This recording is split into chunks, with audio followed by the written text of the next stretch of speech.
Welcome to Kenton Teaches. Enjoy the video. You start by locking down fundamentals that cause low impacts. First, verify grip pressure and support. Too much support hand push tilts the muzzle down. Next, align sight picture precisely, top of front post centered in rear notch.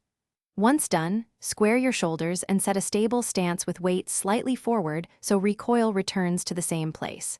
Make one change at a time and fire single shots, checking where rounds land after each adjustment so you learn cause and effect. Now refine the trigger press and follow through to eliminate low strikes. You must press straight rearward without flinching. Practice slow, dry squeezes until your finger knows the motion. Combine that with breathing, exhale, and hold on the natural pause before you press. Once you fire, keep your sights on target for 1 to 2 seconds.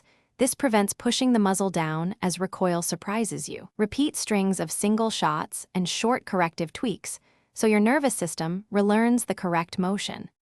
Finish by making small mechanical and mental fixes. If groups remain low, adjust sights or elevation in 0. 5 to 1 MOA increments, then confirm with 3 to 5 shots.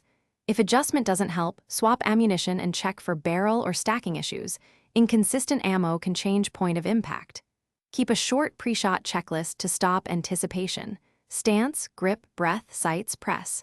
Troubleshooting tip: if you still pull low, record slow motion video of your trigger hand to find.